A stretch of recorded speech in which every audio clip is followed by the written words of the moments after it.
Season 3 has officially come to an end, and man, was it a season. Lots of upsets, lots of storylines, and a lot happened, including Nox, who helped commentate for almost all of Season 3. Hello, Nox. Welcome to the podcast. Hello, I'm glad to be here on the CTF stage today for the podcast. I had a Woo! blast recording the season with War and making sure that he didn't lose all of his footage. Yes! We'll get into that later. Basically, how this podcast is going to work is there's not going to be much visually that's going to be on the screen, like as per usual. We will have our stats, so if you want to look at the stats, we have all the stats compiled here of every tournament game.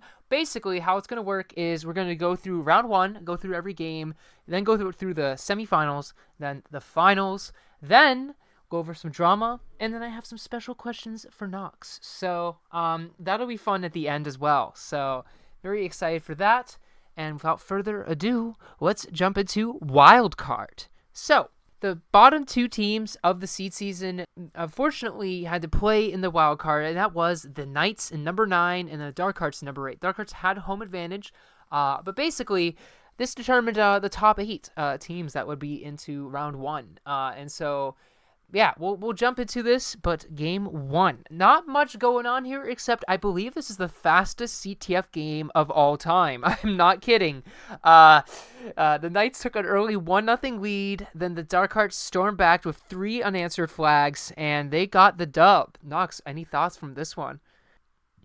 Capture the flag. Capture the flag, guys. But yeah, no. Not to put you in the spotlight. Like Yeah. Sorry. Not to put you in the spotlight like that. I'll continue. This was an interesting game because the Knights had a mercenary, and that was simply, I believe it was because the Knights had suspensions they were going through. We'll get into like the suspensions and the drama later in the podcast, but that was why the Knights unfortunately struggled in this one. Nor did get 1 kill. I mean, both Knights got 1 kill each, so I suppose 50-50 effort, but Air did get a capture pretty early. I'm really glad they did, because that prevented a sweep that was almost possible, but I'm really glad. I would say that this was, honestly, the Knights couldn't have asked, for at least a better outcome, because they avoided a sweep. Even though, yes, they did lose game 1, they got a feel on houses, and also they kind of just like used their suspension on an away map. Like they would have preferred to use their suspension on a game 1 where they're away, rather that when you're home and in case you lose, it's, you know what I mean? So yeah, I think that was, this game was kind of like a nothing burger in value, unfortunately. It was really game 2. And now, game 1, I don't want to discredit the Dark Hearts. This was a very important win for them. They took a series lead, and man, they set themselves up really well for game 2, because they went, well, I guess we'll just jump into game 2. They went to triple overtime in game 2. We have Crusader and Pigma, so Gornaz sat out, versus Air and HT, your Knights duo, and this was an incredible game. 2 minutes left. Air captures 1-0, and it just looked like the Knights were gonna pull back in this series 1-0. Just end it there. Knights, Castles in particular ends with a lot of shutouts like that, especially a lot of 1-0s. But the Dark Hearts somehow Pigma captured with like 10 seconds left. Dude, I genuinely, it's a crazy capture. Next flag wins. Dark Hearts now have a chance to eliminate the Knights in 2. And this was, if they're I believe they're round 2 and round 3. So I guess Gornaz technically is like a round 4, I suppose. But like the Dark Hearts had some depth at the end of this. It's just that like they didn't have a lot of time to like gain chemistry because Gornaz was traded so late in the season. Anyway, though, the Dark Hearts and the Knights, they keep tying 0-0 in these overtimes. They end up in triple overtime. And oh my. Yeah, it was this game was so good. This was such an amazing game by both teams. They both, I believe at one point, I'm pretty sure either Crusader or Pigma, it's been a little bit, but I remember the Dark Hearts actually did have the Knights flag when the Knights captured that second flag to tie the series. The Dark Hearts did have it. They were just a few seconds behind. That's how close this game was. This was insane. Crusader had an amazing game, almost 40 kills. And remember, this is the first time we've ever had more than overtime. Like, the first time we had a double overtime plus on a map that isn't castles. It's also the first double overtime plus that had multiple flags captured as well. Like, this is the first triple overtime that had like 3 captures instead of, your classic 1-0 on Volcano. So this game was a special game. Like, it was so close, and it just kept on going. And I remember when I was recording this, I was like, oh my god, when will this end? Because I'm like, this is on castles. This shouldn't be happening. You know what I mean? And like, this should not be happening on castles. This is only a volcano thing. We're only a wild card, guys. Calm down. But no, like, I'm telling you, this series was super competitive, and it doesn't matter if it's wild card. It's 2 CTF teams, two teams full of pros playing it out, hashing it out. And the Knights just had the edge on this one, and they got the home win. But yeah. The Dark Arts took that game 1, and they tried to eliminate the Knights in game 2, but the Knights just held on. The Dark Arts were missing their top player for a while, Jovax, and unfortunately they had some technical issues. So who knows what would have happened if Jovax was there at his prime. But the Knights took this one. And unfortunately, I wasn't here for these games because I was shopping.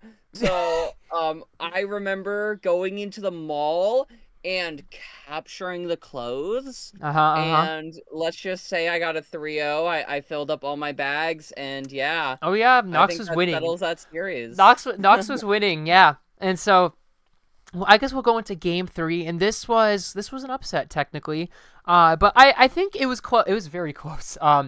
This was another close game that the Dark Hearts just almost won. We're so close.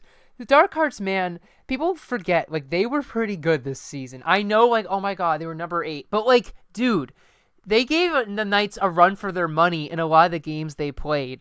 Like, they never gave up. Like, they were always like knocking on the door, I guess you could say. And Air captured halfway through here, and just the Knights held on. That was kind of what happened in this Houses match. Unfortunately, it was one of those games like I thought what game 2 would be, except this is what happened in game 3. And the Knights win their first ever series in team history. They get some revenge on the Dark Hearts after being knocked out by the Dark Hearts last season, and the Knights push themselves into round 1. And dude, unfortunately for the Dark Hearts, because they were the defending champs, they're out at wild card. But yeah, like you were saying, Jovax unfortunately just wasn't here. His computer unfortunately had a lot of issues, and you know what I mean? It was just really tough on the Dark Hearts this season in general without that like leadership. I will say though, Crusader played spectacular. Gornaz, Pigma did too. Copper, when Copper was a Dark Heart, just absolutely incredible. Jovax also did play well, even though he had a very laggy computer. But overall, it was a really good season by the Dark Hearts, even though on paper they weren't number 1 seed this time around, and they didn't make it to round 1 technically. I do think that the Dark Hearts, if they moved on to the the next opponent we're about to talk about, I think they could have given this opponent a run for their money as well. And that is the Illuminas. So the number 1 Illuminas, they're waiting for the Knights, right? They were like, okay, well, our opponent is actually going to be the one who wins the wild card, and so we ended up playing, and so the Knights play the Illuminas, and they tie. Actually, they tie in regulation. It's a very, very close game. Both teams with a lot of chances, but a lot of saves, and it goes to OT, and the Knights somehow I believe they take the planks way on the right near the helipad. To capture that. I remember that play. That was a really good capture by HT. The Knights, they take it, and this was a shock. The Illuminas did not expect to lose on towers to the Knights. They did not see it coming.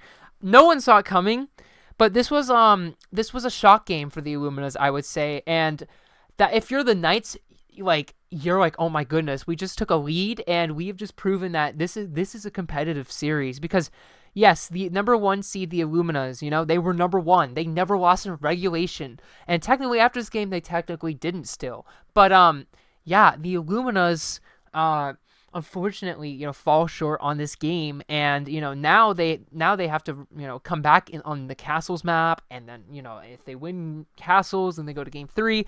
But yeah, I think this game was very important for the Knights because it told them that, hey, this is a possible series to win.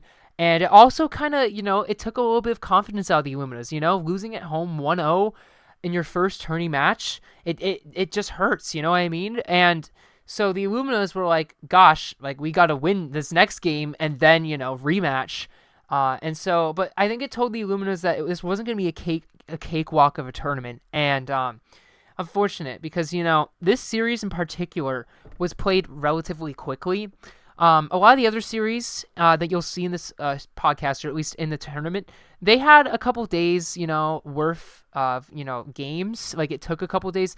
All of the Luminous games were kind of like a one-shot done kind of deal, where it was technically the same day on their games. It was because of scheduling issues, by the way. It was technically the same day of their games, but they did have like hour breaks in between them. So we do try our best to give breaks. But like this series, unfortunately, we were just running into scheduling conflicts a lot of the time, and so this one ended up getting pushed to the like end pretty much. Because I'm pretty sure this series was played after a lot of the other series. Oh yeah. To keep that in mind as well. All right, so game 2 comes up after this series was scheduled for a lot. Or a short period of time. Game 2 comes up, and the Knights, unfortunately, one of the biggest things and the reasons why they were, the number 9 seed, the last place seed, was because they didn't have a lot of depth. Oh, hi, Cheese, kitty cat. They didn't have a lot of depth going for them, and so unfortunately, after they won Game 1, they had to sub one of their players out. One of their top players, and so Ben ended up subbing in for them. They were hoping to get Xquinity. I don't think Xquinity could have shown for that one, and so the Illuminas, after getting upset in Game 1, they just like, nah, no mercy, we're sweeping ya. And so the Illuminas, unfortunately, the Knights did have to swap players here. I will say the sweep was like, it took a little bit to get the sweep. I think it was like, it was like 1 minute and 25 seconds left when the sweep was complete. So it was still a game. It's just that, the Illuminas ended up, basically using it in round 1 and 2, and they're just plowing through. There's not much to say about this game besides that, hey, Ben played a game. That's kind of awesome, at least, that Ben got to play. But yeah, not really much to say here. This one was kind of unfortunate. This was the first Castles Knights home loss in a tournament ever. So, Illuminas, take that with what you will. You did end up serving the Knights their first ever defeat at home in a tournament, so that's kind of cool at least. But now it's game 3, so after Knights upset them in a crazy it's a little bit of a fluke, I would say. But yeah, after that, game 3 appearing, and Nox, any thoughts? By the way, if you have any thoughts for game 2, let me know as well. Game 2, sweep it under the rug. It was over and done with. I mean, the Knights just didn't have like the team like there. Yeah. Unfortunately, it was kind of just thrown together last minute, like, all right, we're gonna play this out and we're just gonna let it ride or die. And the Knights just, off with the wind, and they just took off and running. that's the second sweep in the not tournament, I think the season as well, so which is kind of interesting.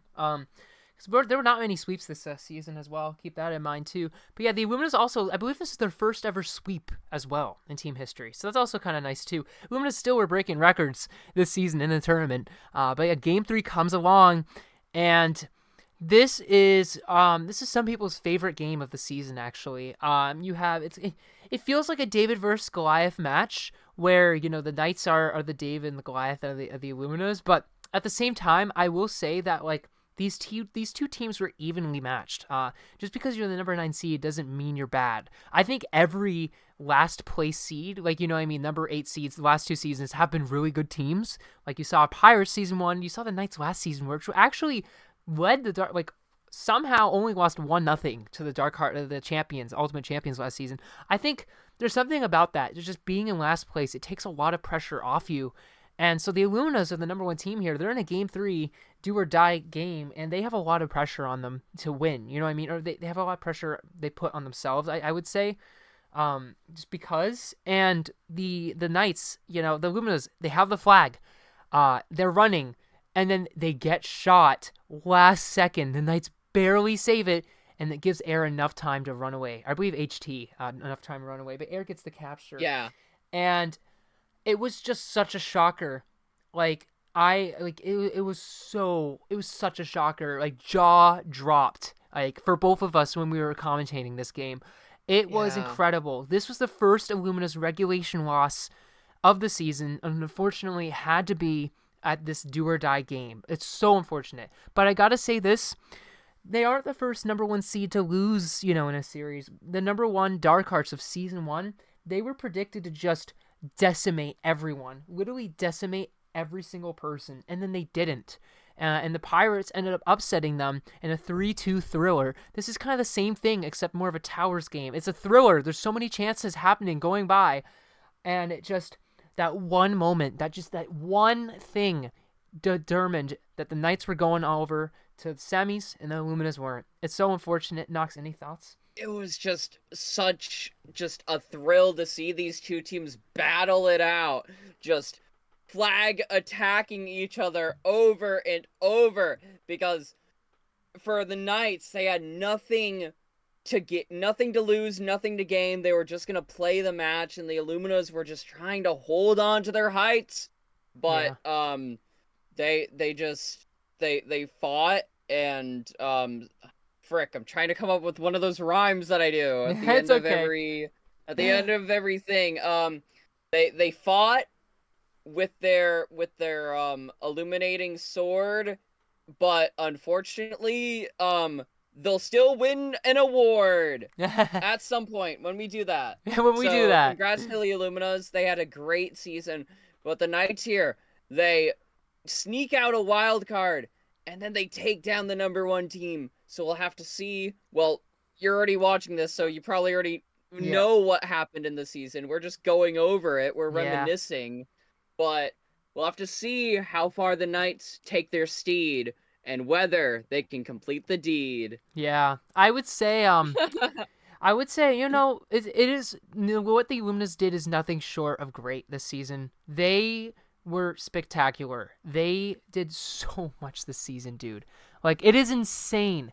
Just like 6-win season, never lost in regulation, of course, until this game, but it was a crazy, incredible run, and it's the best record to date.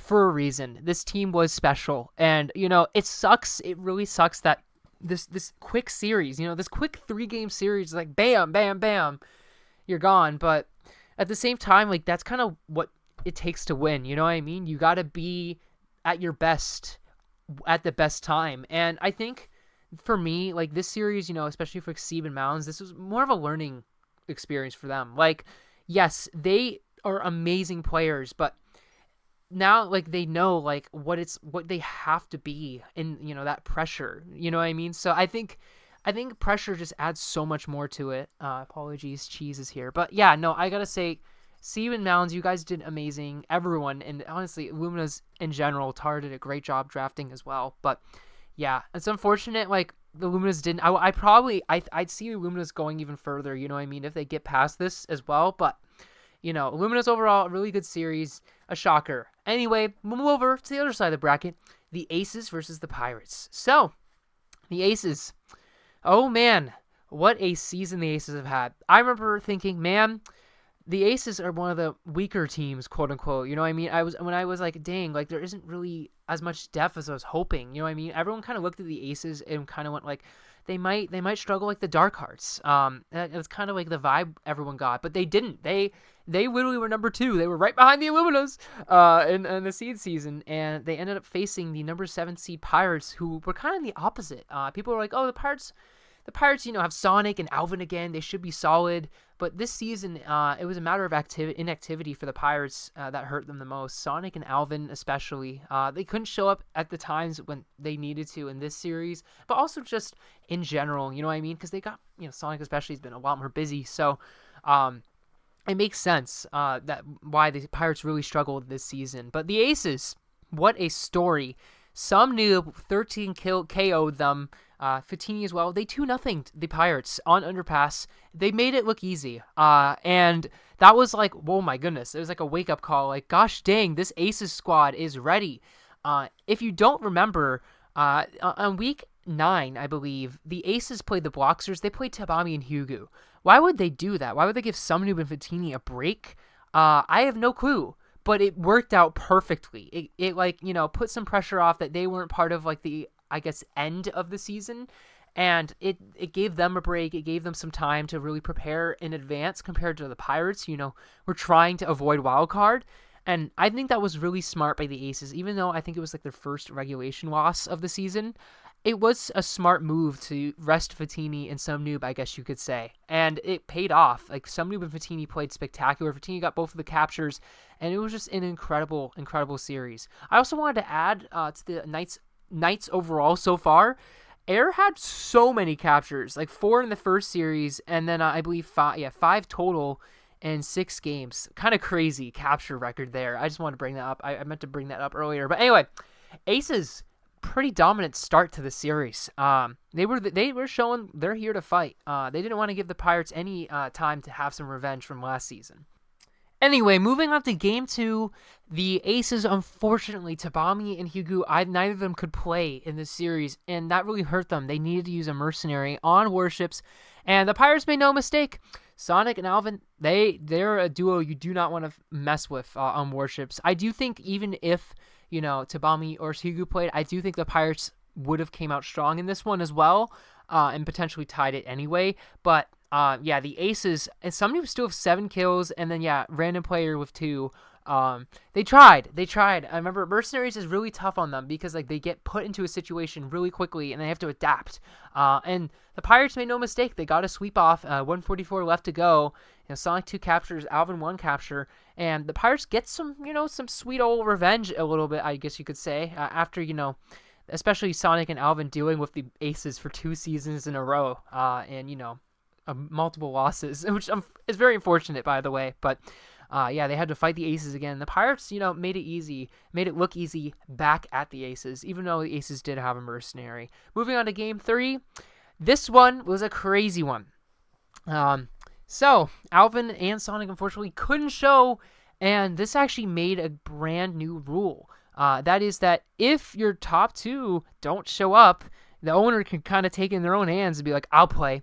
And that's kind of what happened. This was a rule, and team owners agreed with it. And even Rosie approved of this decision because even though she knew that this was going to happen in her series, she still approved of it because she knew that Sonic and Alvin couldn't show up. I think that is really respectful, like really respectable by Rosie, a respectable gesture by her to like, yeah, you know what, Pirates, you can throw in, you can let Duck play this one game. You know what I mean?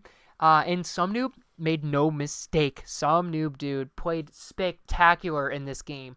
I want you to notice that Sumnoob in this series was just insane. Sumnoob, what made it really difficult on opponents to get captures throughout the series. That's why the Pirates didn't just insta sweep. Sumnoob was very, very good in this series.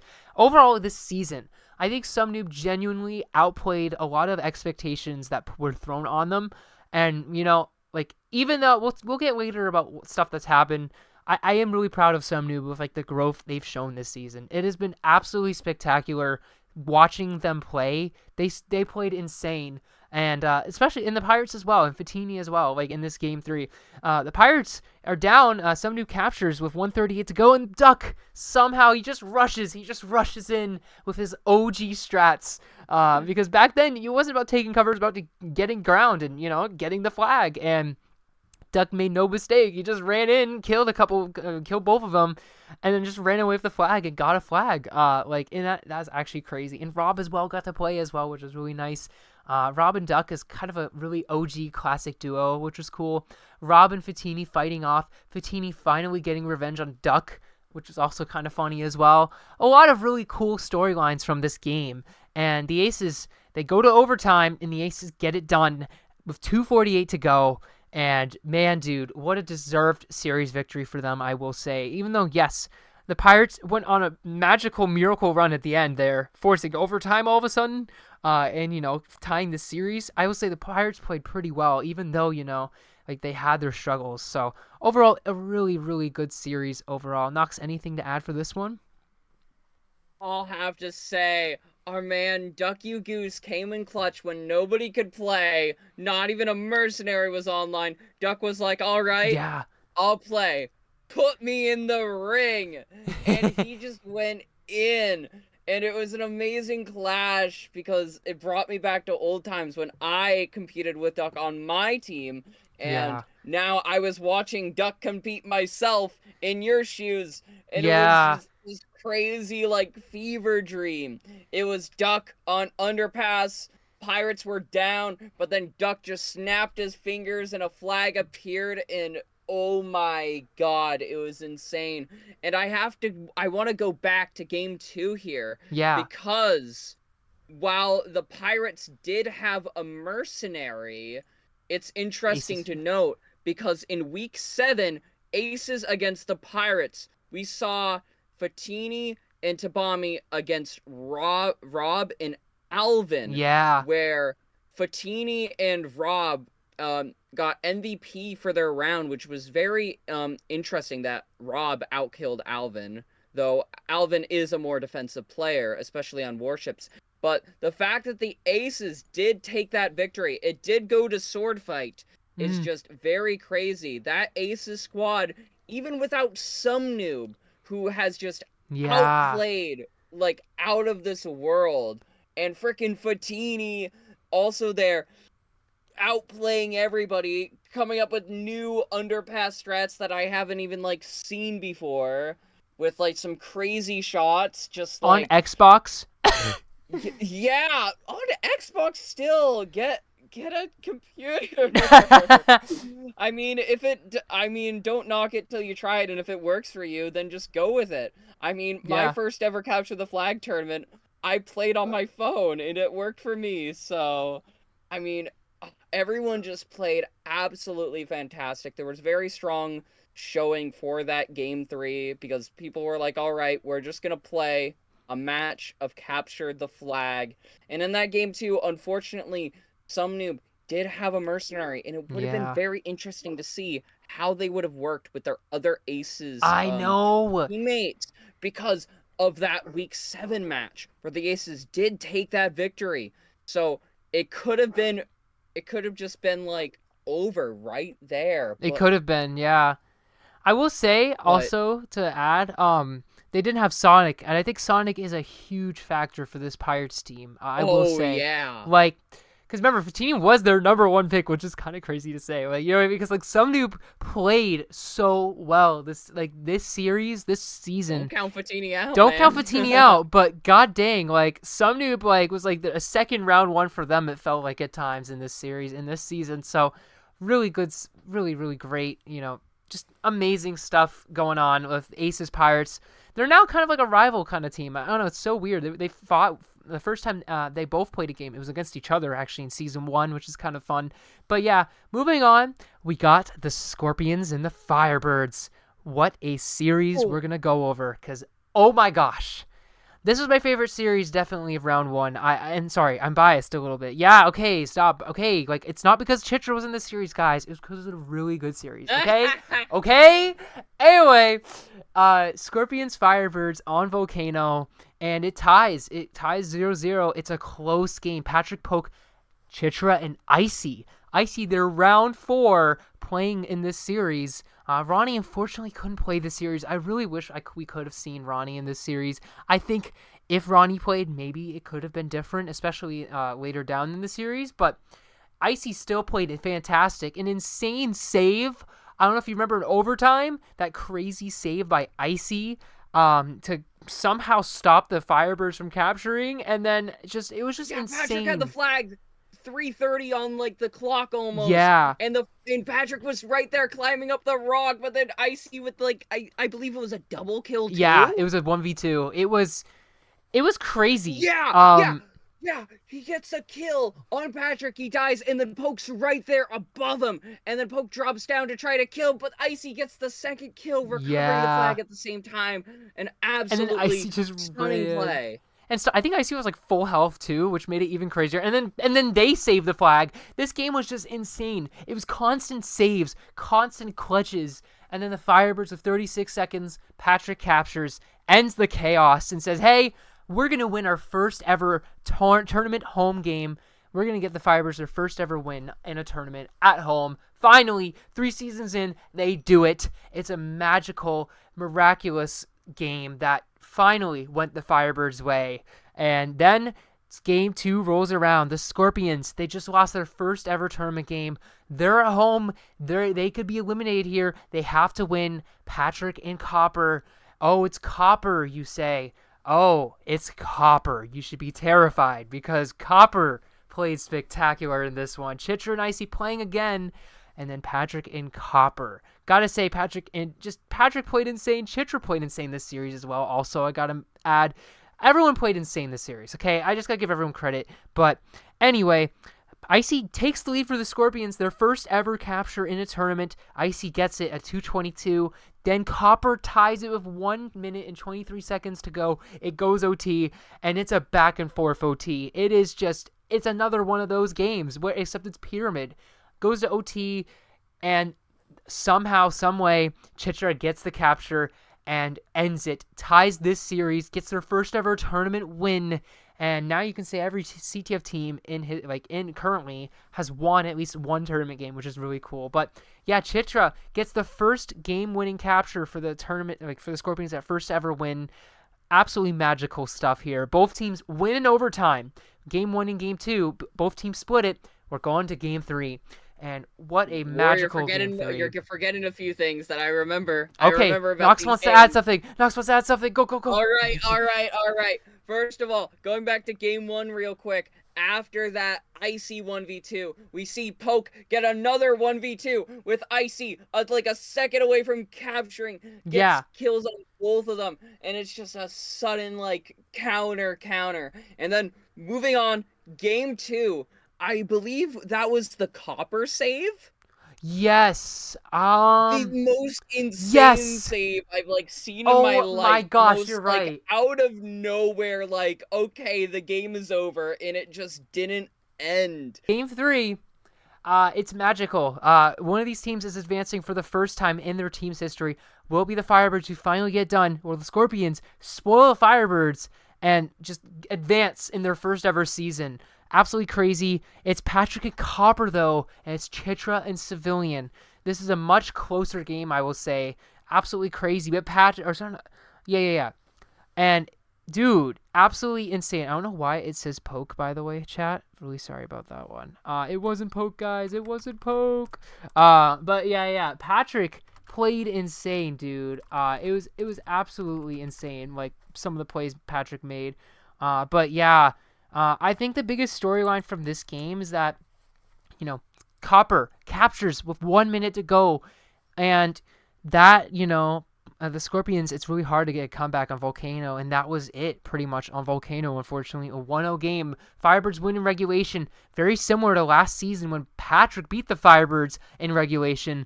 But I think the biggest storyline is that this was Chitra's last game playing in CTF, or at least in the tournament as a player. And Chitra, absolutely stellar player ever since season 3 of Classic. It has been a journey, man.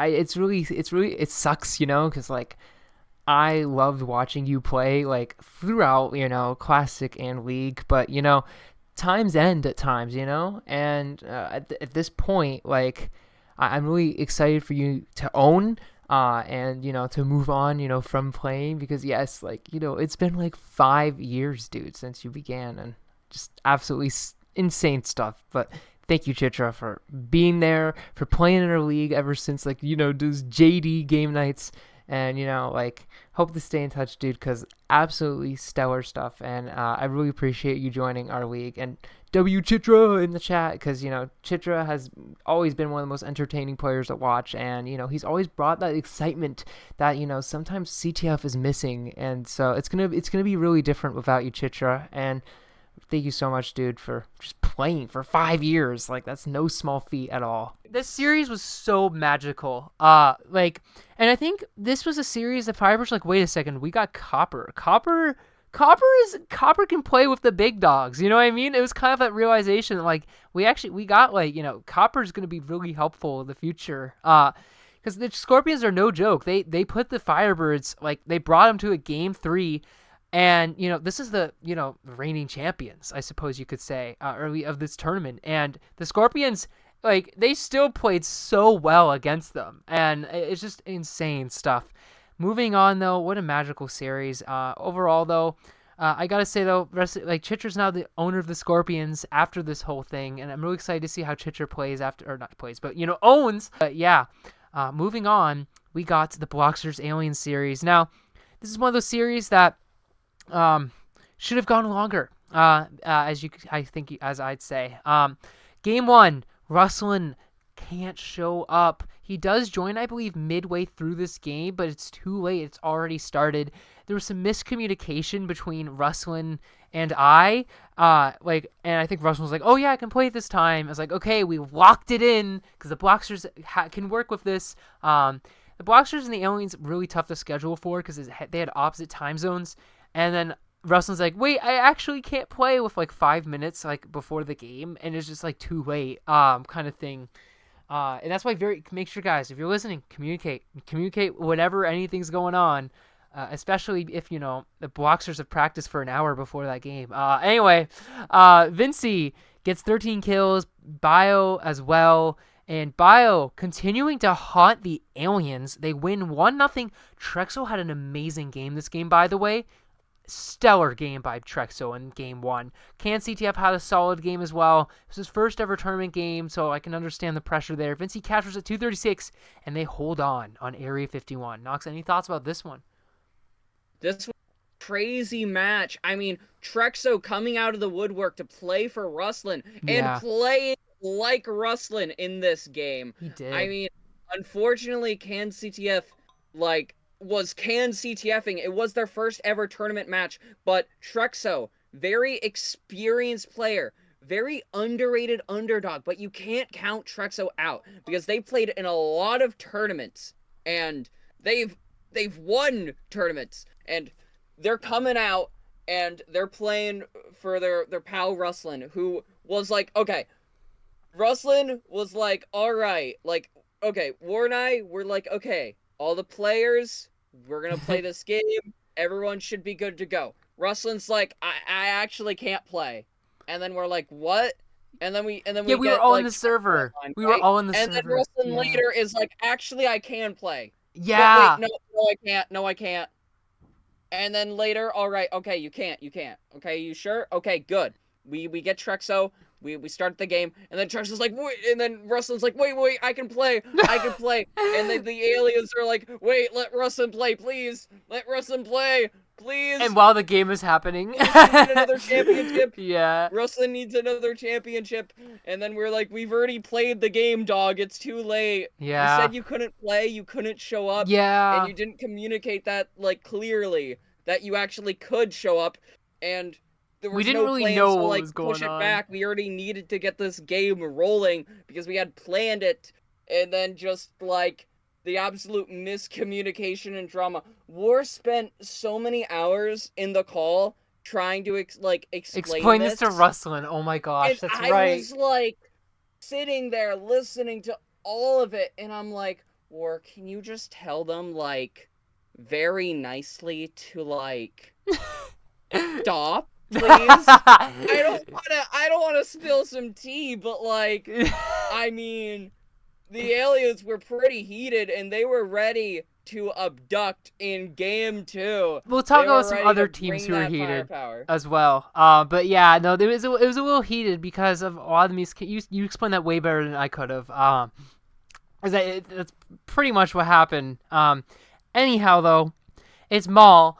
The Blocksters take a 1-0 series lead away. They're a Maul. They got KK. They got Vinci, Ruslan, and now Trexo. CTF couldn't show for this one, which is kind of unfortunate. But hey, earlier this season, Russell and Trexo did defeat. I don't know if I think it was Vinci, right? Vinci and I think Bio or something Yeah, like that. Vinci Bio. Yeah. I recorded that one alone. Yeah, you did that one alone, and so the aliens had beaten the Blocksters at home before, but they had to do it here, and unfortunately, Vinci at 311 captures, takes a 1-0 lead. But hey, Trexel's here. They get a counter. They capture back. It's 1-1, but KK gets an important rush and then captures it, and it's 2-1 with 1 minute left. Not much for the aliens. The aliens almost squeaked a second flag. They could have. They could have squeaked a second flag in that last rush, but the Blocksters, they stop the momentum. They stop the aliens just in the nick of time to make sure they're not going back to Area 51. And they move on. The Blocksters, for the third straight season, and for like basically move on, defeat the number 4 seed. They're literally the reason the number 4 seeds never advanced, because they've always been number 5 and they've always taken them out. But the Blocksters back in the semis. What a series for the Blocksters. Unfortunate miscommunication for the aliens in this one, and just a little too late to get into the series, unfortunately for them. I think, the aliens, if they do win this game, they have a pretty big chance of moving on and potentially facing going and facing the Knights, actually, of all teams. That would have been a crazy rematch. But yeah, the Blocksters survive, and they're 2-0 moving into the semis. We'll move over to the semis. The Knights versus the Blocksters. You got the number 9 seed versus the Blocksters. I remember I was like, "Hey, Blocksters, this is your opponent," and the Blocksters were like, "The Knights," and they're like, "Not the Illuminas," and they're like, "Oh my gosh, it's not the Illuminas," and then the Knights were like, celebrated, and the Knights were like, "Oh gosh, it's the Blocksters." Like they were like, "It's not the number 1 team." Exactly. Yeah, but it makes so sense. afraid of the Illuminas. Everyone was really afraid of the Illuminas. The especially, fear they struck in is like almost unprecedented. Because of the Blocksters losing to the Illuminas, earlier in the seed season as well, in a pretty dominant fashion, by the way. And then the Knights found it was the Blocksters, and I think the Knights, if it was the aliens or the Blocksters, it would have been a tough opponent, I think, with either of them. But yeah, I will say the Knights played spectacular in this one. But the Blocksters, it's a 0-0 tie for a long time. I was there. I should be the one talking about this game. Alrighty. So we have Vinci just running away with that flag. Meanwhile, KK jumps up onto their spawn and fights them. And I believe also gets a kill, on HT. And then Air is running away from KK while trying to chase after Vinci almost. Yeah. And it's like a little cartoon chase. Air gets a great kill on KK and preserves their health, but they don't rush after Vinci captures. They don't rush. They play it smart. They go into the alleyway. They let HT get back in the play. Vinci tries to intercept Air, but Air gets a great one-tap, and now HT is in the middle, and Air is at that flag and takes it back home, but doesn't go out in the open to leave themselves open. Just goes through the alleys and just uses and maximizes that cover, preserves that HP so that HT could play support. And just what great teamwork and coordination in that moment against this powerful Blocksters force who dominated this tournament up until the end against their final opponent, where things got a little bit more heated, we can say.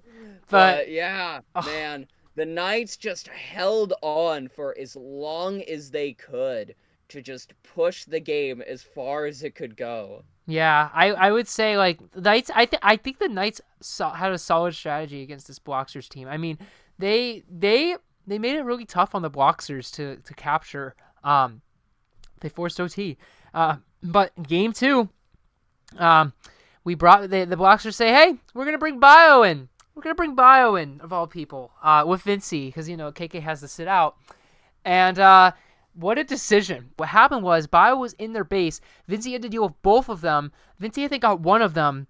And then Bio on his way back killed, I think it was Air on his way back Yes. with the flag. Very risky play. Paid off. They got a 1-0 lead early in the game, and they took control, it felt like. But until like 1 minute left, HT and the Knights, they got through. HT gets a capture with a minute left, and another overtime happens.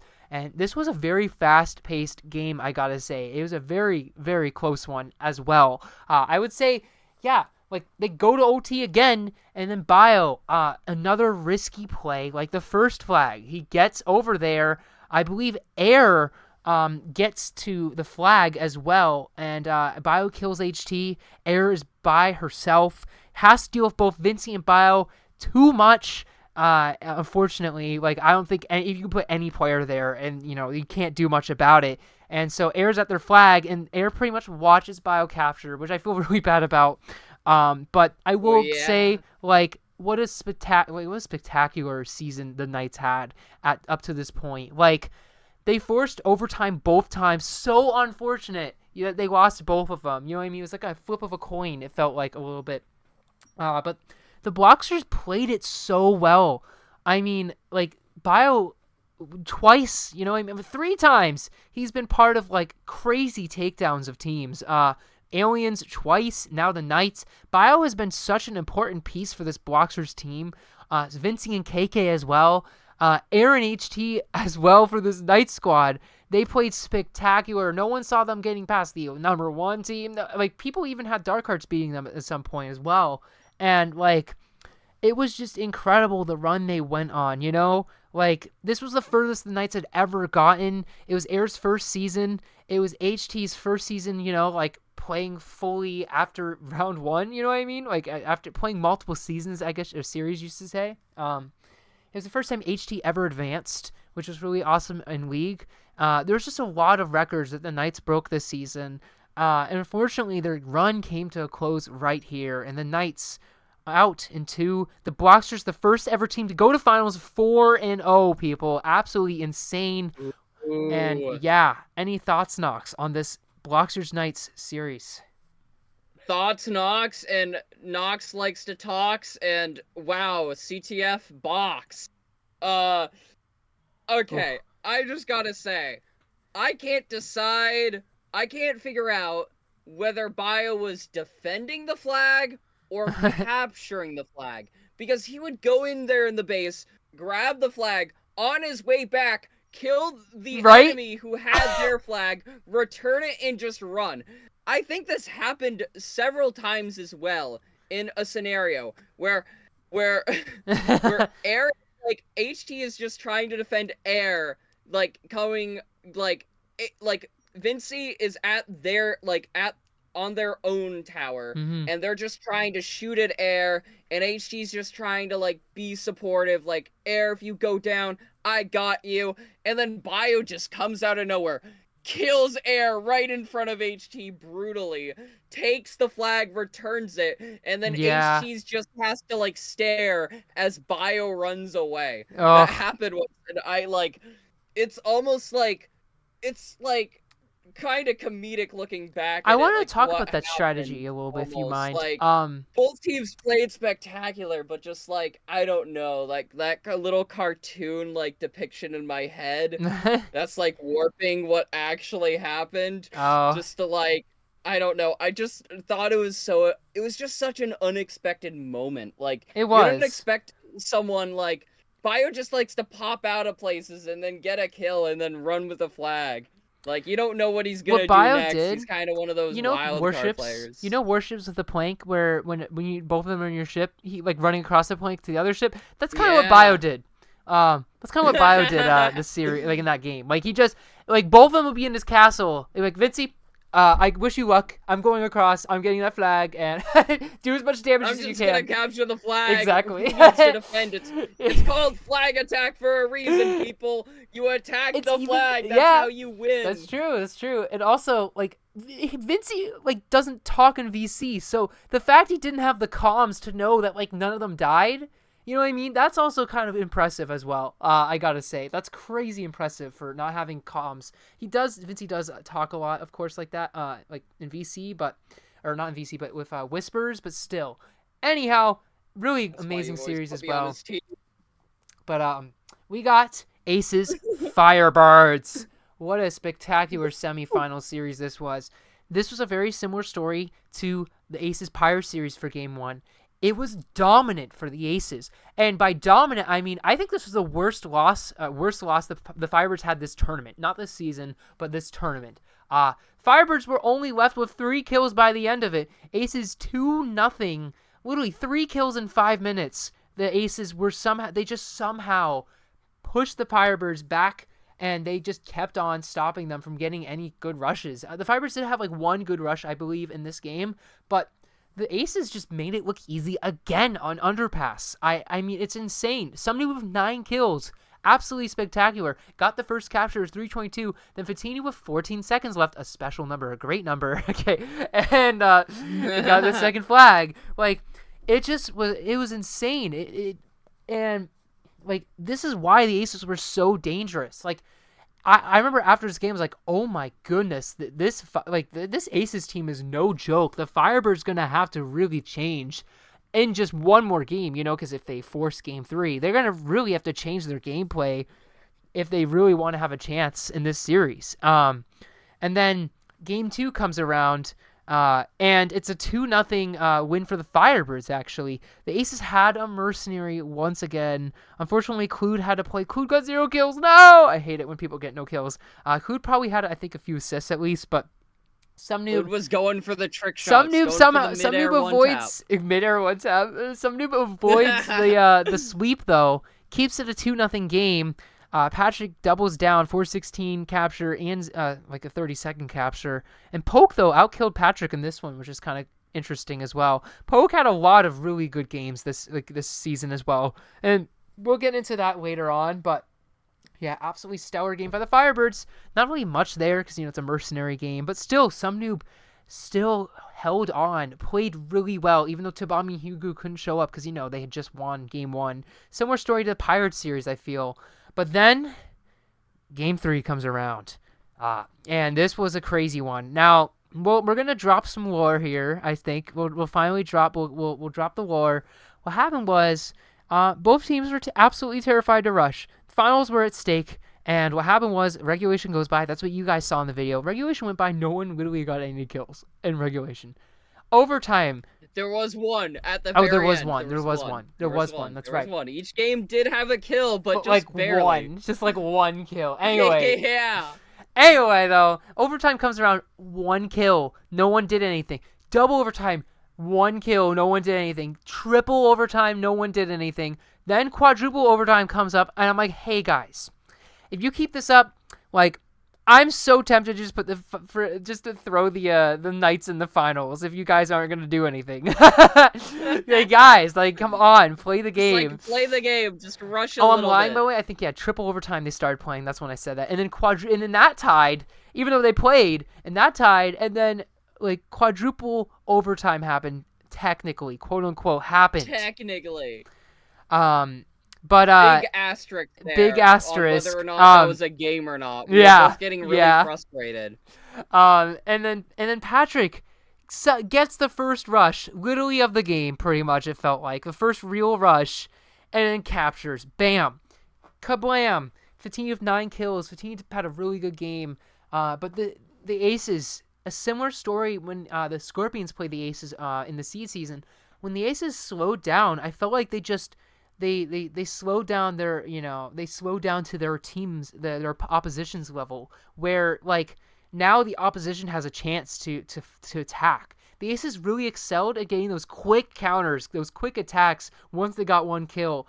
But like when both of the teams couldn't get out, it just made it really, really difficult. And so I think like the Aces basically, put the Aces and the Firebirds, I should say, put their seasons on the line for 1 attack in this game, and it just really was unfortunate, I will say. Also, I don't know why this is overtime, guys. Anyway, I always do this every podcast. I change the stats. Anyway, Patrick gets the capture, and he goes to finals, season 3, finally in the finals. He does it with the Firebirds away, and finally, for the first time, He's gotten out of it, and what an amazing game. The reason we made it double overtime is because, sure, we'll show that both were really afraid of playing, regulation, because that technically was a regulation game. But is it really an overtime if no one's rushing? Like, if nothing happens? I don't really know. Like you can have infinite overtimes like that. You know what I mean? That's like a professional league, like a real life league. Like like Tom Brady's just like, hey, let's just not rush, and you guys don't rush for the whole game, and let's tie. You know what I mean? Like dude, that's not really a game. You know what I mean? That doesn't happen. Okay. Anyway, we'll move on. We'll move on to the finals. But before we do, Knox, any thoughts on this series as a whole? Because I did go through this pretty Oh quickly, just my in gosh. time's sake. The Aces had their series run end here. Now, Yeah. Illumina's #1 team, Aces trailed behind for that #1 spot. And though very underrated, they proved it here. Though not Yeah. having Tabami and Hugo to play in those game twos was very important for them. And they unfortunately had to use a mercenary in their game two. But Hmm. just what an absolute performance by the Aces, completely changing the way that competitive CTF players play Underpass Yeah. and making it very a slow defensive positional game where you got to get that half shot right, but then your opponent's going to have to peel. So then you're put in the situation of, do I rush and hope that they peek so that I can finish them off with a half shot and hope that's enough to kill them while not getting shot by both of them at once? Or do I wait for like a one tap? Do I try Yeah. to go around and try to like do some sort of trick play? Like, how do I break through this stalwart defense of Pretty just like much. absolute like stonewall? We are not going to move from these positions, because I think it comes down to taking advantage of what your opponent's going to do, getting them low enough so that they back up, and then seizing that opportunity to make a break for it, having your opponent cover for you as you make that break, getting to that vending machine spot and Yeah. holding it, and just holding that annoying spot to make it impossible for that back player by the spawn to do anything, and then just doubling the player up top, or if the player up top misses, just going and getting that player by their spawn, and then sort of doing a pincher attack with the person who's usually on top of the grate near the flag has to Hmm. deal with the enemies from both sides. But we've seen some noob defend that attack before, so even when opponents do break through and chip away at the defense, that just flag position is just very powerful, and the Aces know how to play it. Unfortunately, just the stalling just ate away at them, and Yeah. ate away at both teams, I'll say. But the Firebirds took that heat. They took that one Phoenix Flame, and they rose into finals. Patrick making bronze 2 seasons in a row, making finals now. Almost poetic, going back to Classic, where Patrick made finals, I believe, twice. And then Yeah. season 3, finals with Poke. And then just boom. Like, just absolute, like, insanity. And these teams played so well, and now the Knights have to face the Aces In for bronze. bronze. And before we talk about finals, should we talk about Yeah, we bronze? will. Um. Oh So yeah. the Aces and the Knights got knocked out, but they both could play for bronze, and so there's one thing that's very important about bronze, and that is Ben on your team? And the answer is the Knights had Ben on their team. So Yep, moving on. That's all we need to say. that's all you need to say. That's it. That's it for the review, guys. Do you have the No. good luck charm of Ben on your team? Good. You got You bronze. get bronze. Ben equals bronze. Congratulations. Ben, 3-time bronze guy now. But basically, though, I will say, really, really good game that was played here. HT just knows underpass, dude. I'm telling you, he knows underpass as well. And I think he was the deciding factor in this game, actually, I would argue. Oh yeah. He played spectacular in this one. This is one of his best games I've seen by him. Eric did get the captures, though. Eric got 307 capture. Then the Aces tied it with 124 left. They got a capture, but then the Knights counterattack. They were able to get in, and they were able to escape, and that was bronze. Fatini with a lot of kills in this one as well. Some noob is with 7, and of course Air 4, HT9, but still kills isn't everything.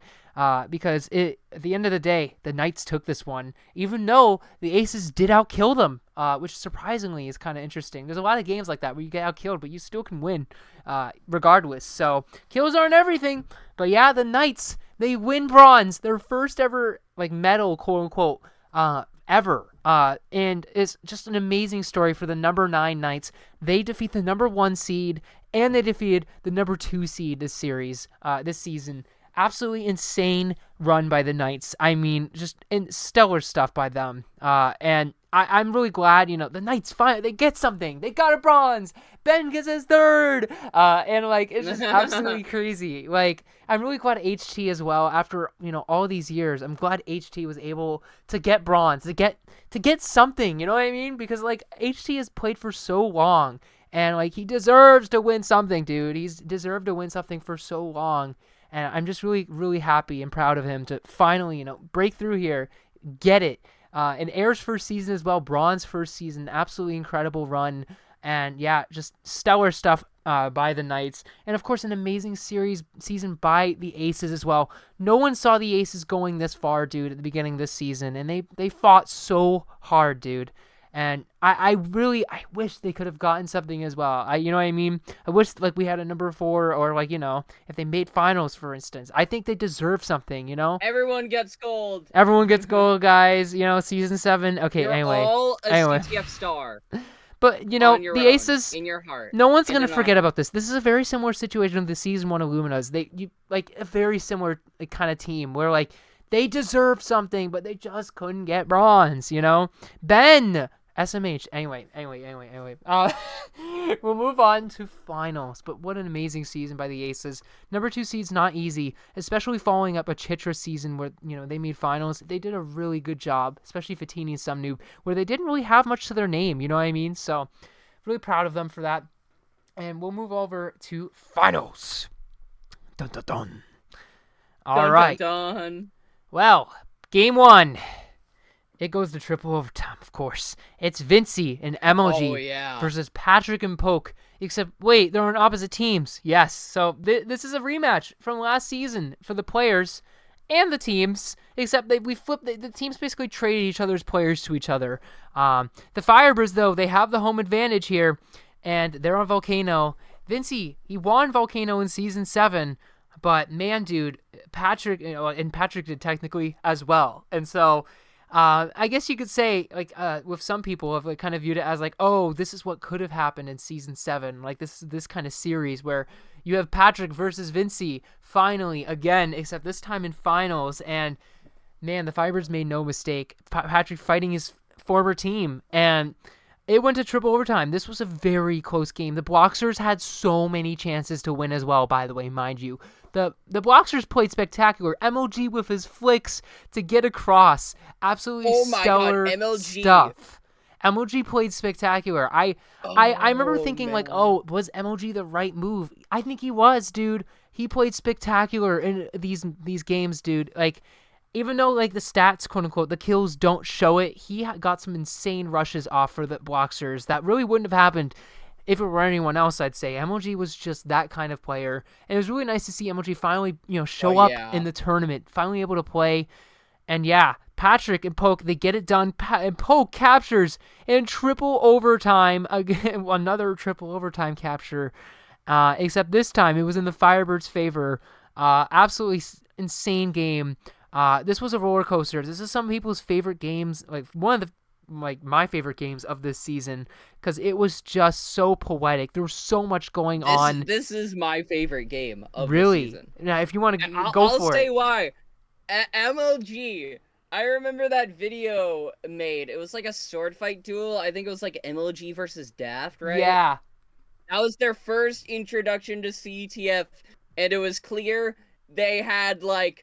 They knew where the flag was, generally speaking. But, like, to see that growth from, okay, where do I put this flag when I'm in this 1v1, to, I'm going to make the most insane flick over lava with the flag and actually pull it off. And there were some instances where MLG would get the flick off, but then it just Then like Patrick the would little follow him. pixel, the Patrick little would flick. Roblox pixel, the little freaking pixel of MLG's toe would touch the lava, and Yeah. then that play would just go out the window, unfortunately, all up in smoke. But MLG tried. MLG took the fire to the Firebirds, Yeah.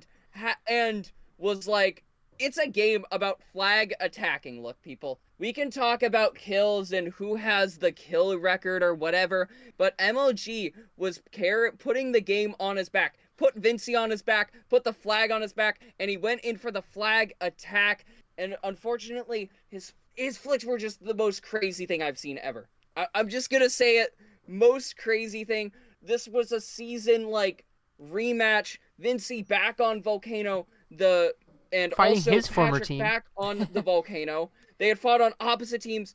Is just an absolutely insane finals. This was the most like, I think this was the most like epic finals to Yeah. date. This is some This was dude. definitely the most epic. There's finals. something about finals every season. They just keep getting better and better. For sure. Like, even though this.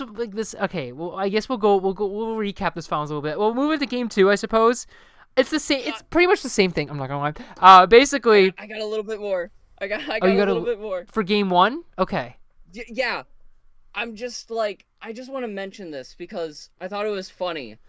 Yeah. So earlier in the season, a certain player, a certain individual, I don't know if they would want me to name by name, but if you know, you know. Yes. A certain very powerful, dominant player was traded onto the Firebirds. But unfortunately, from pressure, they decided to just step away from the CTF scene. And they were on the Firebirds. And if they had decided to continue playing, they would have faced Vinci, their former champion teammate, who they won with. Yeah. And that person, I'll just say it because everyone knows it. DC Sharkius. Just imagine that. Like, we gotta do a CTF, like, what if scenario, comic style. Like, what if these players fought instead? Or what if this team beat this other team somehow? And we had a completely different finals in this season. Like, that would be so cool to see. I mean, we could even set up what if matchups. Like, we could go through the hypotheticals, and then we could actually pit those players against each other if they're able to play, just for fun, just to see what would happen. Just a cool idea. Let us know in the comments if you've somehow managed to watch this far. Make sure you're hydrated. Stay hydrated. I hope you've had a snack, a nice warm blanket, maybe, if you're, like, falling asleep to this. Wake up, you sleepyhead, and give War ad revenue, maybe. Wow, we're not making money on this. Anyway. All right, you can move on. I've yapped enough. Let's try to close this out. Yeah. So game 2, a very similar story, where it was another double overtime, except this time it was with Copper. And like you were mentioning Sharkius, or Shark. Like, if Shark played in this series, would it have gone differently? Because, dude, Copper played insane this series. Like, Poke couldn't show up for game 2, and this was like, oh my god, this is a chance for the Blocksters to potentially tie this series and go back home. And you know what I mean? Because this is an entirely different series if the Blocksters win this. But somehow in double overtime, one small miscommunication by the Blocksters, and bam, Patrick captures. It's a 2-0 series lead, very similar to season 2. And it was just absolutely insane. And yeah, dude, this series was insane. 5, pretty much how many games? So this one had technically 3 games in it. Last game had 4. So 7 games worth in 2 games of this finals. Absolutely insane stuff. This finals had so much more to offer. And you can think about all of the what if scenarios, but dude, I feel like this one was just, we're so lucky to have gotten this one. I wouldn't have asked for any other finals, dude. This was a special finals. I know, like, yes, I wanted to see, like, oh, it'd be cool to see Luminous versus Dark Hearts or something crazy like that. But, like, this was, like, So Such what we got? This is they fought first this season when they like in season 3 seed season, and we're like, oh yeah, I'll just put them together to fight each other because like like keep the rivalry alive when I was scheduling it, and then this happened, like absolutely insane, like especially since like everyone was so confused about like who's on what team now because they flipped. And then they ended up fighting each other. It's absolutely stellar, especially because Oh my Vincey god. on on the Blocksters, after, losing to the Blocksters, he gets them to the finals for the first time. And Patrick finally leaves the Blocksters, but then gets the Firebirds to the finals for the first time. There's so much that both of these players did for their teams. Everyone on these teams, by the way. But yeah, just absolutely stellar stuff. Game 3 rolls around. Vincey can't show, and Bio plays his first ever finals, and he gets the dub for the Blocksters. And you could really tell with this one, like Copper, had to adjust a little bit to Maul for Game 3. And KK played spectacular, by the way, in this game as well. KK and Bio, even without Vincey, they can still get dubs. And that's what they proved. Bio with 2 flags, 337. Then Patrick ties it. And then Bio, 234, gets the last flag of the game. And they just kill off time. And they get the win. And they get, the first ever Blocksters victory in the finals. Absolutely insane. Which, by the way, yeah. It's crazy to think the Firebirds has never gotten this far before, never moved past round 1 before this season, and it's just amazing to see 2 brand new teams in the finals fighting off. And then Game 4 runs around, and this one's going to be a memorable one for this season because Patrick on Maul, but Copper just went crazy. Copper, Dude, man. like Copper went insane. Like Patrick got nervous, and Copper's like, "Nah, dude, don't worry." And he just played insane. Vincey played insane this game as well, dude. What's crazy is every game Vincey played in this, it was an overtime loss for him. Very similar story to when they won in overtime against the Knights, dude. It's like the Knights just passed on this curse to the Blocksters or something, like a brand new curse. And Oh. like overtime comes around, they tie 0-0. It's an intense game. And then on Maul, of all maps, Patrick captures on Maul against his former team. He wins his first league championship. Kabam. Right then and there. Copper playing 3 of the 4 finals games and just played insane. Patrick plays every finals game. And yeah, dude, Patrick finally gets it done in season 3, just like classic, dude. And it is just like this story is just insane. This finals was special, dude, and I really wanted to see a game 5 because that volcano game would have been this series could have offered more. I'm just saying, this series could have offered more. But from what we got, I'm thankful because this was a spectacular series. And dude, Vincey almost had his second. Dude. People wrote him off. People wrote this Blocksters team off. Like, people were like, oh, they're going to be the juggernaut. And then they got number 5. And people were like, oh, maybe they're not as good as we thought. And then Vincey, he always shows up at the right time, the right place. And he just pushes his team as far as he can. And he trained his team very well. He did, dude. And his team started to even, like, outperform him in some instances. Vincey. Like, he trained... If you've been on a Vincey team before, you know this guy wants you up at like 4 in the morning, doing push-ups, doing your capture the flags, doing your flag attack, and doing your if you're sword on a Vincey fighting. team, you Maybe gotta some be rockets sprinkled valuable. in there too. But like, if you're gonna be on a Vincey team, maybe not valuable, but if you're on a Vincey team, you're gonna be a good player. Whether whether you want to be or not, Vincey's gonna make you a good player. And that's something that Vincey's just amazing. Like, he's just been such an amazing leader. The same for Patrick too. Yeah, like he's really good at like getting those kinds of CTF, like sort of like that's what you want in your round 1 pick.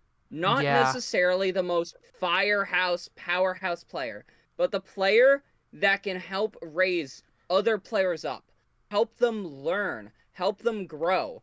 It's not gonna be the team that wins that like just has like the best skill. I don't know, like the most insane person. But it's gonna be the team that works the most well together. And there were a lot of teams with depths that unfortunately did not make it as far as predicted. But still you see like in those like teamwork makes the dream work is what I'm trying to say. Yeah, Teamwork, I people. agree. I think if you look at the champions of all of these 3 seasons, you look at them, they all kind of have the same light on them. They all played like they all had a leader who got them there, who played, who had a solid great duo, who then also had depth because not because they just got a bunch of depth, but because they made depth. That is something that people I stress so much, dude. Just because okay, we only have 2 players on my team that are good. Make your other 2 good. You know what I mean? Like try to help them out. Try, you know what I mean? And that's why these 2 teams got where they are. They created their depth. Now I know you can be like, oh my god, that Bloxers like they got so much depth, but like Vincey made sure that they were at their best at all times. And that's why you saw Bio play insane. That's why you saw KK play insane. This is KK's best ever season, dude. That's why you saw MOG play the way he was, and Vincey as well. Like, and the same can be said for Patrick, dude. Like, he was always there trying to make sure everyone was online. I know Vel wasn't, like, a big part of this because he Shout out never to ended up Val. Didn't playing. get to play like an actual tournament game, unfortunately. Yeah, I would have loved to unfortunately. see it though. I would have loved to see it too, but even then, like even if like there was, like that unfortunate like moment where one player couldn't play for the whole tournament, Patrick still had Copper and Poke. Patrick, could have been like, "Oh my god, Poke can't play games 2 or 3 or 4. What are we going to do? Oh my god, I have Copper. We're done." He could have been like that and the Blocksters win. No, he practiced with Copper and he's like, do this, do that. He wasn't like demanding or anything, but he was like, you can do this to be better, etc. And he helped make Copper become a better player.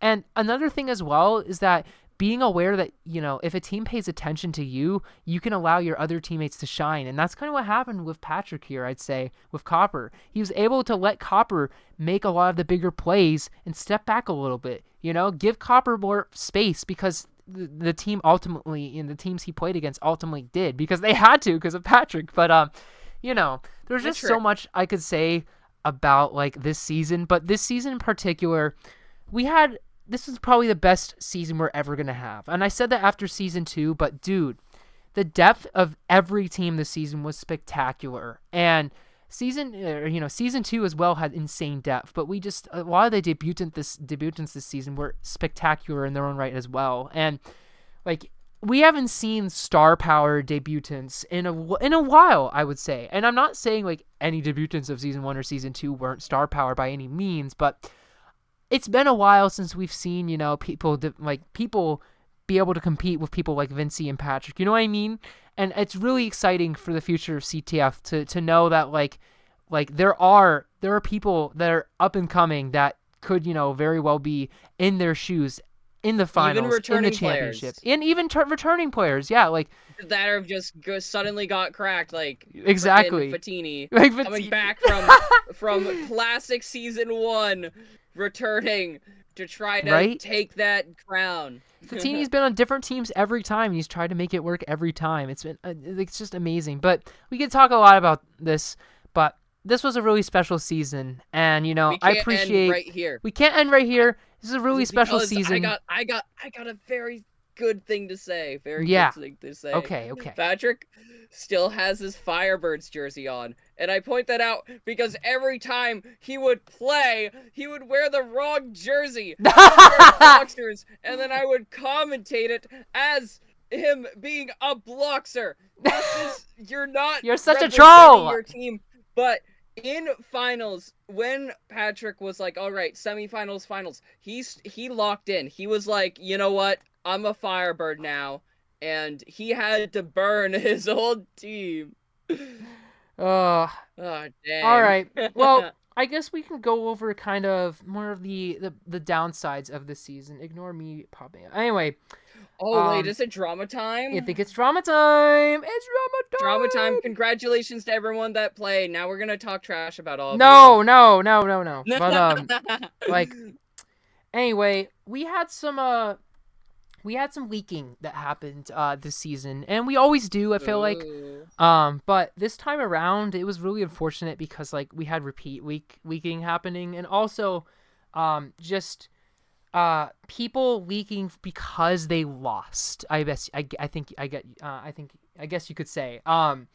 And it's unfortunate because I personally think yes, you could like try to stalk someone's profile and figure it out yourself, but like just like not respecting the integrity of the league itself is kind of where it stems from. When you go like, oh, actually, this is the person I fought, and I lost to them, and they're fighting like and especially if two teams on opposite sides of the bracket talk to each other, that's when like leaking is really really bad. Now we didn't have a finals leak this time around, which is thankful. Thank you to the Firebirds and the Bloxers.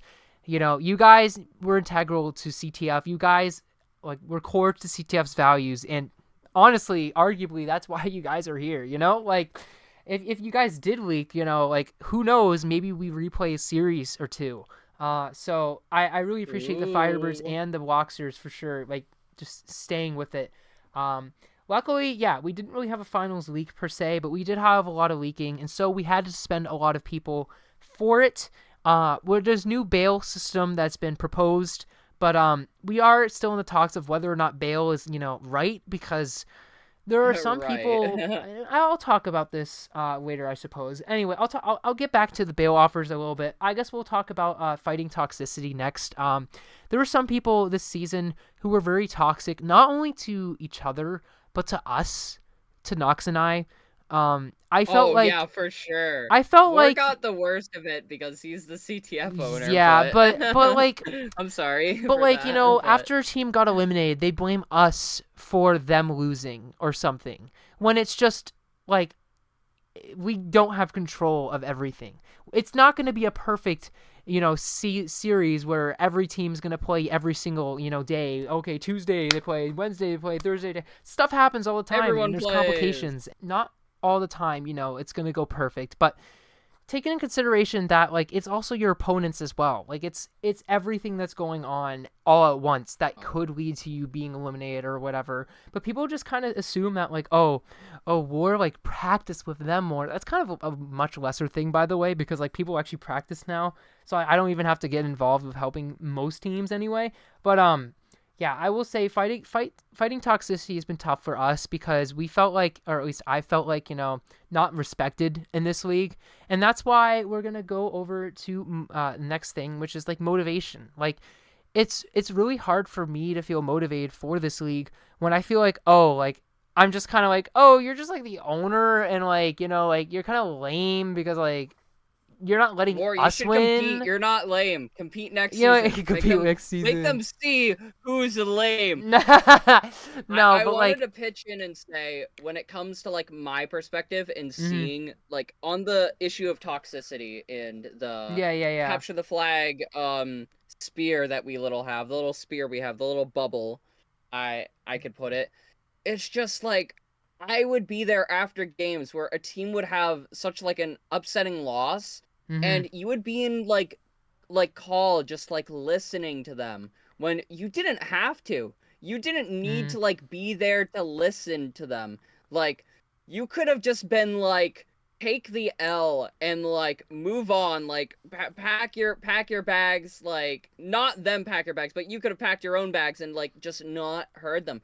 But I was in calls for hours where like you would just hear this team out and listen and just try to make things right with everybody and like come to an understanding with everyone. And I think that's like just that shows a lot of like sort of this like sort of responsibility, this like wisdom. Like you've been here, you've hosted all these tournaments, and like you're not gonna like let these people like get to you. And I just really admire that because if it were up to me, I'm getting told like, why do you didn't do this or this was unfair because of that. Like I would be like, okay, cut it, end of discussion, you lost. Like I I probably wouldn't have been as nice. But on another note, I've played these tournaments before. I've played eight total tournaments, Six.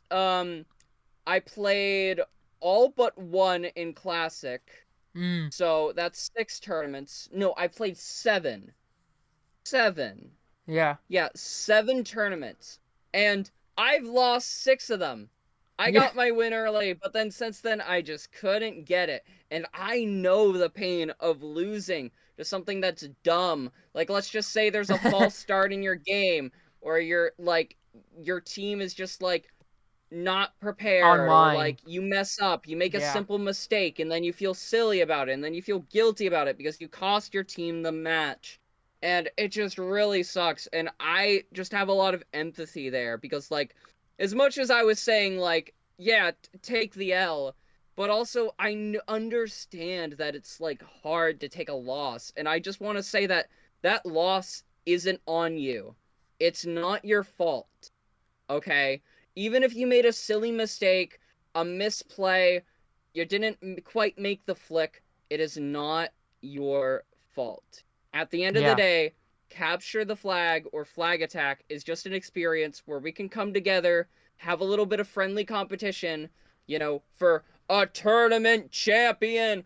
But it's like not really like the end of the world, really. There's always going to be more capture the flag games. There's always going to be a chance to express your skill. And even if it isn't quote unquote in a tournament, that doesn't minimize the experience. Yeah. Each capture the flag game is just as valuable as every other capture the flag game, even Mhm. if it's in a tournament. So let's just say you get outplayed in this like one tournament match, right? Let's just say your team gets an early out. Don't worry. Like, you've had plenty of other capture the flag experiences that you can look back on and be like, hey, I did this thing. And you don't even need to look at capture the flag, just look at other things you've done in life. Capture the flag doesn't have to be the end all be all. So if you lose, it's really whatever. And if you win, um, congratulations. I wish I could win sometimes. I've won once. I'll take that. I'll take that. A little bit of bragging here from Nox. A little bit of Yeah. humble braggery for the first ever tournament. Not league tournament. Not that special. I'm not that I special, think you everyone. touched on But I something important, by the way. I just but wanted to yeah. interrupt a little, Yeah, if you yeah, don't mind. go I ahead. just, Go ahead. um, I wanted to like mention that, yeah, like the reason I check in, I try to talk to every team, I try to make sure I'm there, is because like at the end of the day, like this is a community of us. I'm not here to be like, oh, you lost, like, oh my god, like move on. The reason I check in is I'm making sure people are okay. Like I'm making sure like people are still enjoying tournaments if they're here, competing and whatnot. And like so I the fact like to me it's like unfortunate like some people like assume that like oh like you did this, you know what I mean, even though like I'm It was there after, rigged. it was rigged, like like it just it's a little upsetting, I guess, because like I'm always there trying to make sure like things are okay and things are stable, and like people just kind of assume that like I'm not like I'm like trying to like make the Firebirds win or something. Obviously, that's like not something that happened this season. But I also want to talk about like just how I've changed managing this league from season one. Like the kind of the more minor drama, I would be like, "You're gone, you're gone, you're You're gone, gone. you're gone, you're banned, Banished you get to a thy ban, you shadow get a realm ban." with you. Exactly. But like this season, like if I were that old self, a lot of people would be banned, dude. You know what I mean? Yeah, Like a I lot was of the people would be devil on your gone. shoulder. You guys wouldn't be here right now. You're all banned. Every last one player. But The championship crown is mine. and I want to talk about another like very big thing that's been going on, which is MM2 Ooh. League. Um why why Yeah. why would you make a poll asking about MM2 League? Well, the reason I made a poll was because I wanted to see like not only where my audience is with like what they want to see, because that is something that is part of this. That is part of CTF, is seeing what people want to see, and CTF unfortunately like is a small community.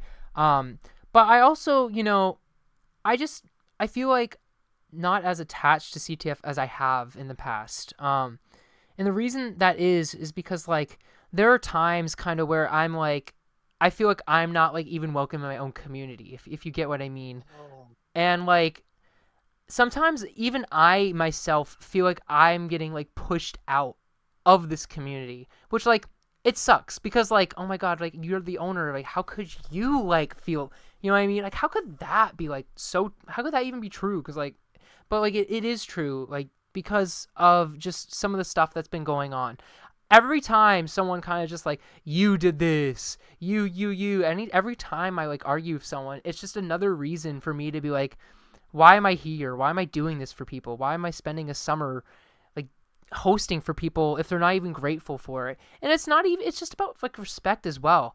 People got angry at me after I was like, oh, MM2 League. After I just proposed it, by the way, just proposed it. People get angry at me. But that tells you something that like they expect it from me. They expect me to host. They have expectations on me when they don't realize that like I don't have to do it. I don't have to host. And like I wish that were so clear to people. I don't have to do it. But people just like, and I wish it was clear in their behavior or their actions, because like if people take CTF for granted all the time. And like if they had respect for the league and they understood how like I guess it's not scarce, but if they understood how sensitive it is to change, I feel like a lot more people would have, treat not only us both differently, but each other differently as well. Um, and that's like kind of why this segment is in the You're gonna podcast. miss me when I'm gone. Right. You're But gonna miss like, me when I'm gone. You're gonna miss me when I'm gone. I eh, mean, it's just a thing about like looking at the small things. And CTF is like one of those small things, right? mm-hmm, You don't really think about it, like you let it like consume like weekends, right? Where you're like grinding CTF because you want that tournament win, or let's just say you're playing with friends and fun, just trying to learn new stuff. And then like it just like that you play the tournament, it comes, it passes, and then you're like, man. And like you gotta understand that, like, again, War doesn't have to be here hosting this tournament, and one day he won't be. One yeah, day there will be no more capture the flag. It's like the sort of like the idea that one day you order that Happy Meal from McDonald's, you don't realize it's gonna be your last Happy Meal. I yeah, mean, I competed in season 7, and I didn't expect it to be my last season. I mean, to be fair, I wasn't supposed to compete. I was kind of a sub in for someone else because I yeah, just yeah, felt yeah. like I didn't like intend to play, but I was like, you know what? Someone needs someone to play. It might as well be me. And that's kind of like, that's why it's like it's also really tough because like every season I'm like I hear like, oh, I'm not playing, oh, I'm not playing, oh, I'm not playing, and I'm like, well, then you're not playing, and like no one's playing. But like the fact that like people don't want to play but still watch it, which like I fully understand, by the way, because like it is stressful. Like no matter like how much I can do, it's never not going to be stressful. That's why CTF League exists in the first place, is because your name used to be on your team. It's not your name anymore. You can try again on a different like team, a different color, a different brand. That's why I really love and appreciate League, how it is because like it doesn't really matter at the end of the day, like because people see the championships as a team, as like a Firebirds championship, not specifically a Patrick championship, or a Oh, Vinci Pat. championship, or you know what I mean? When Like, are we getting the Patrick team? when are we getting the Patrick He team? has But his own toy in CTF now. Have you so not true. seen? uh He does on the assemblage map made oh by yeah, the that's bio. so funny. Um People were like, Patrick commented like, add me to the map, and bio was like, All right. I'll add you to the map. Adds a freaking CT. Where's the Nox CTF toy, people? Where's the Where's the Nox Nox CTF? assemblage? Where's the Duck You And Goose that's another one? thing. Where's CTF has such a bright future. Like, I am really excited for the future of CTF. Even though, like, yes, we're losing a lot of people like Chitra and Sonic. I'm still excited to, like, because like I was talking to a few people, and they're like, CTF like kind of was my childhood, which is kind of scary to say. Like, it's a Oh little my weird. god.